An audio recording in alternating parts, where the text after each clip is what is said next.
Hello everyone, and welcome to week 4 of the Bedroom Entrepreneur series. This week we're going to do something a little bit different. We're going to do the video as a screencast. So you won't get to see my smiling face today for 2 reasons, really. The first and most important reason is everything we're going to do today is actually on a computer. And the second reason is, if I can be honest, I haven't even put on pants today.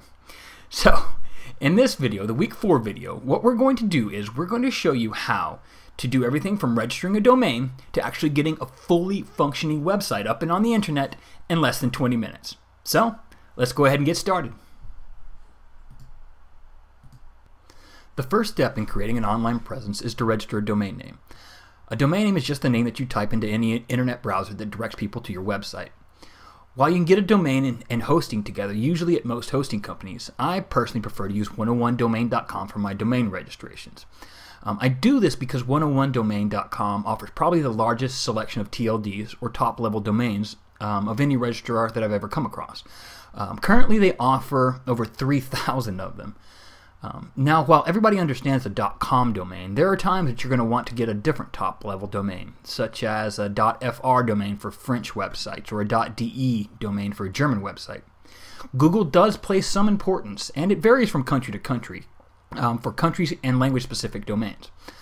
For example, if you're a UK-based company and you want to offer services mainly to UK clients, it might benefit you more to buy a .co.uk domain versus a .com domain.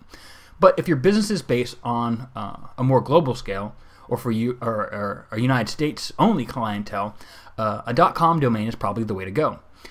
These are all things that we're going to actually go into in future videos, but for now, just choose the appropriate top-level domain for your domain name.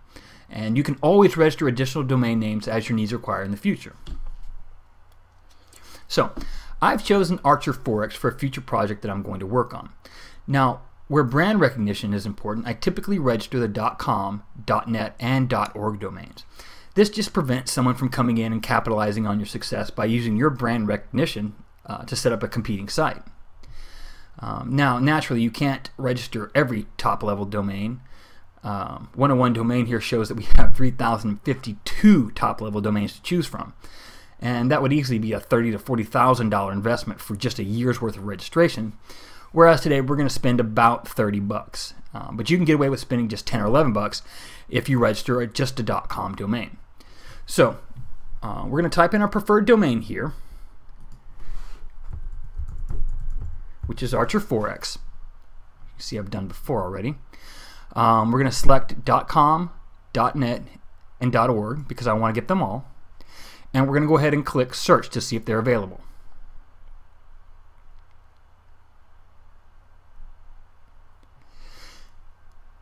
And it's searching. And you can see here that all 3 domain names are available. So we're going to go ahead and continue on to registration. I'll select Add to Cart and go to Checkout.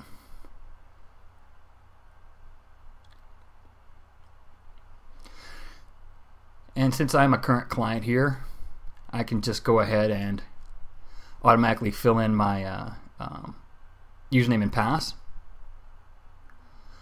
I'll log in.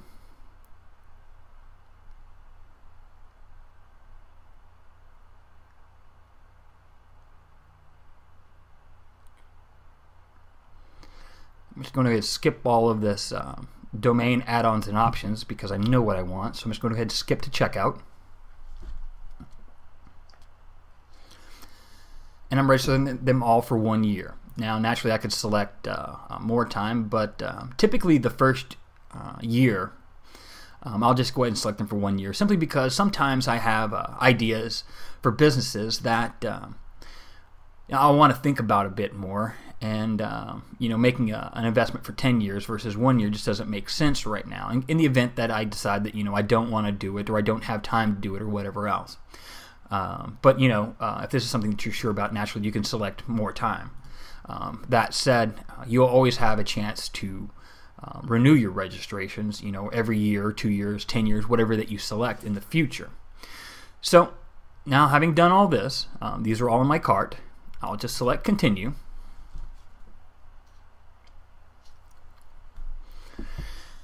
And while I know what name servers that I'm going to use, I would type in custom name servers. We're just going to go over this like someone who doesn't have hosting yet would do. So we'll just select use our name servers here. Click continue. You can either pay with a credit card or PayPal.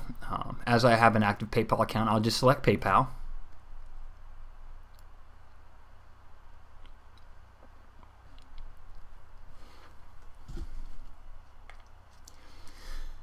And PayPal is being a little slow this morning. So anyway, here we're at our PayPal login screen.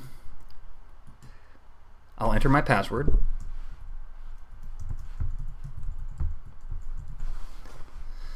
I'll log in.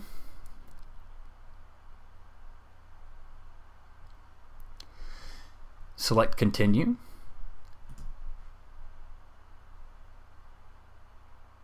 Now this might be a little different if you've selected a credit card payment, where you just be taken to a screen to enter your name, address, and all your relevant credit card information. And once you've selected continue from there, you'll be presented with this exact same screen. I'm going to go ahead and select complete order. And that's it. Usually in 5 to 10 minutes for .com, .net, and .org domains, I'll have an email in my inbox stating that my registrations have been complete, and from there we'll go ahead now and set up hosting. Okay, I typically use HostGator for most of my web hosting needs. Now, while I use a dedicated server for most of my stuff, you can actually get away with buying just a shared hosting plan. In fact, probably most of the websites on the internet are on a shared hosting plan. So as you can see here, you can get started for as little as about $4 a month. So we'll go ahead and select this one. And again, here we've got the one that's about $4 a month. Now this is actually if you pay for 3 years in advance. You can actually go on a monthly subscription for $7.16 a month, if that's what you choose to do. And this is still under $100 a year to actually have your website on the internet. So it's a very, very small investment. So go ahead and click on Order Now. And in this first box here, the box on the left, you can actually register a domain name in case you haven't gone to 101 domain and registered a domain. You can actually register it here. You would type in your domain name. You would type it in here, and you would go to the, well, actually you type domain, you would select your TLD here. And you continue to step 2, and this will actually take you to a screen where you register your domain. The reason I don't do it at HostGator is because I have so many domains registered, and if I chose hosting somewhere else, I would have to have multiple logins for all of my domains when I change servers or whatever else. This way, when I do it at 101 domain, I just go and change it all in one place. That said, you can do it here. Since I haven't, I would go here, as I have an existing domain, and I will continue to step 2. Step 2, I'll enter my billing information. I'll select a username, and I will select the PIN, and here I would enter my billing information and my payment information. Then you have some add-ons here. Typically I don't use any of these add-ons, so I deselect it. I would come here and you look over your order, and as you can see here, you have a 45-day money-back guarantee. There's no setup fee, and your total due is $7.16. You'll make sure you agree to the terms and conditions, and you'll select Create Account. Now, as I already have an account here, I'm just going to go ahead and pause the video and skip to the part where I'll log into the back end and get the information that I'll need to come back over here and enter at 101domain.com. So when somebody types in my domain name into the internet, they will know where to come in, or where they will know to where to direct that traffic rather.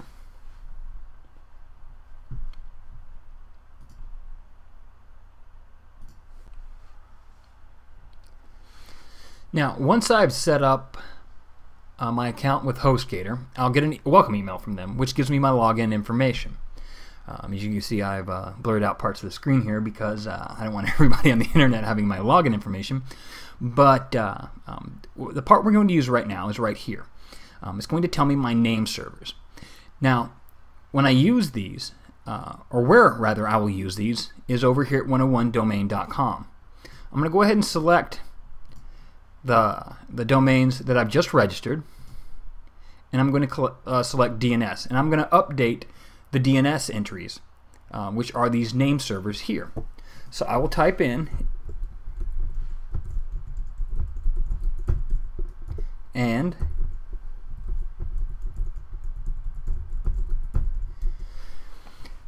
these actually correspond with this and this name server that they've given me. DNS stands for Domain Name Server, and these are the name servers that we've listed here. We'll select Next.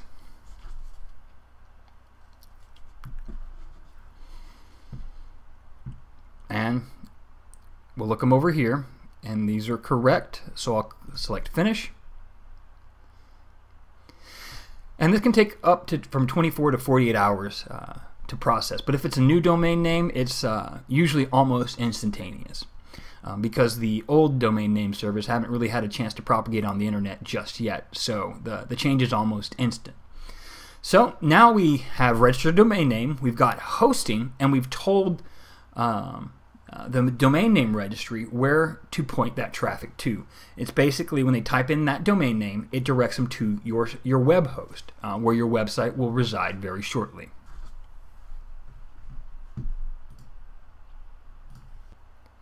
Okay, so additionally in that welcome email that you get from HostGator, you're going to have a login and password as well as a login URL for your cPanel. And this is just the back end to your website where you can set up your entire website. Now, as I explained in the intro, we're going to do this whole thing through a web browser with no no specific or special software whatsoever. If you have a web browser on your computer, you can set up your entire website.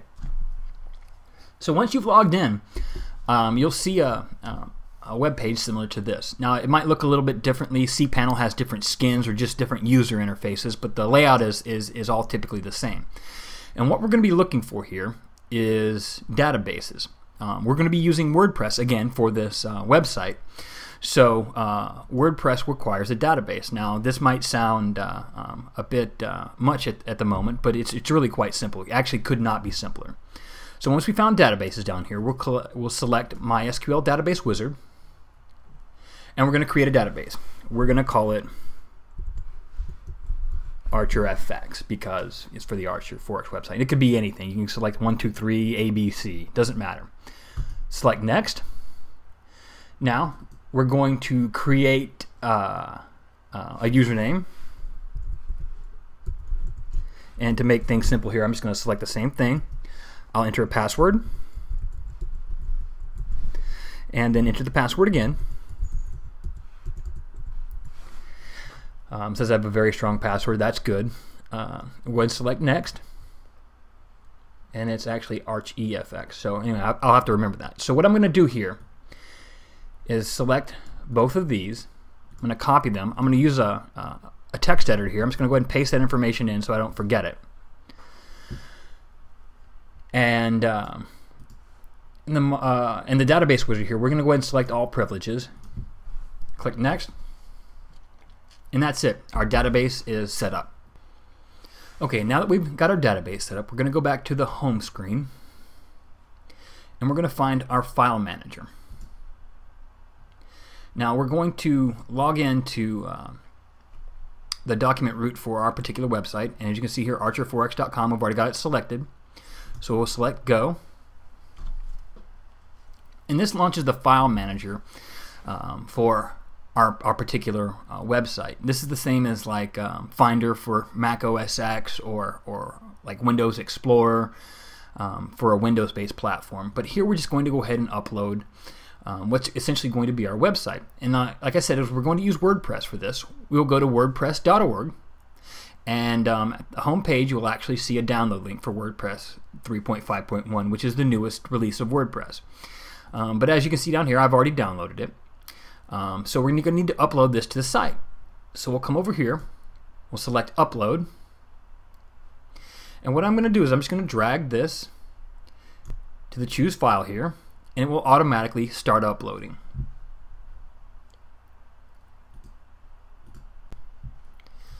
Okay, once it's completed uploading, we just go ahead and shut down this window, and we'll come back to our file manager and click reload so we can actually see the file that we just uploaded. Now, as this is a compressed zip file, we'll need to extract all the files. So we'll select it, hit extract, and we'll go ahead and extract the files. Again, we'll come up here to reload, and we'll see the directory that it just created. So what we're going to do is we're going to double click that directory, and we're going to see the files that are inside it. Now, as we need to move these to our root directory, we'll just come down and select them all by clicking the first one, holding down shift, and selecting the last one. Now we'll come up here, we'll select move, and we're just going to delete the WordPress extension off this, so we'll move them to the root directory. Click move files, and they're all gone. We'll select up one level, and we're going to go ahead and select the WordPress directory where we just moved everything out of. We're going to delete that, and we will select the zip file that we just left here. We'll go ahead and delete that. Now we have the database created. We have our WordPress files uploaded, extracted, and moved back to the root directory. So now it's as simple as going to our domain, archer4x.com. Now, as you can see here, we get an error screen. It's because we haven't set up a configuration file yet, but WordPress is a smart content management system, so it detects this and it lets us go ahead and start the install. So we'll select create a configuration file. Go ahead and select let's go. Now it's asking us for a database name, so here we go. We're going to select our database. We're going to copy it. We'll go ahead and paste it in here. Now we select our username, which is here. I'm going to copy that. We're going to paste it in here. We'll enter our password.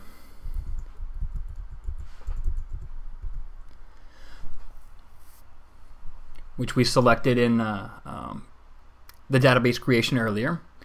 Our host is localhost. On 99% of the installations, this will not change. If localhost for some reason does not work, you need to contact your domain host to ask them what their SQL server database host is. And our table prefix. By default, it's WP_. For security reasons, I always recommend that people change this. So we're going to change it to. And this also helps if you want to install multiple WordPress installations in the same database. We'll go ahead and select submit. And now we'll go ahead and run the install. Now, we'll get to select a site title. And just to make this simple, we're going to call it Archer4x. We'll select a username. By default, it's admin. Like anything else, I recommend that people change this to something else, just because when people are trying to hack websites, the easiest way to go is for default usernames and passwords. If your default username is, or if your username is the default, they're already halfway there. So we're going to select Archer4x. Now we're going to type in our password. Here I definitely recommend, again, that you don't select the same password for your database and your website. So we're going to select something different. Okay. We'll go ahead and enter it again. Another strong password, that's good. And here we're going to enter our email that's going to be associated with the site. Oh. Now I'm just putting in a BS email here. Anyway, as far as privacy goes, if we unselect this, Google will not be able to crawl our website, and that's going to be counterproductive to everything we're going to be doing here. We want Google to crawl our website. We want Google to read our content and therefore display it in the search results. So naturally we're going to leave this checked. So install WordPress.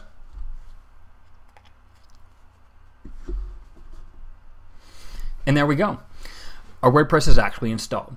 And from here you can go ahead and choose to log in to your WordPress website. But just to show you, we're going to go ahead and go directly to archerforex.com. Or rather, we're going to try to.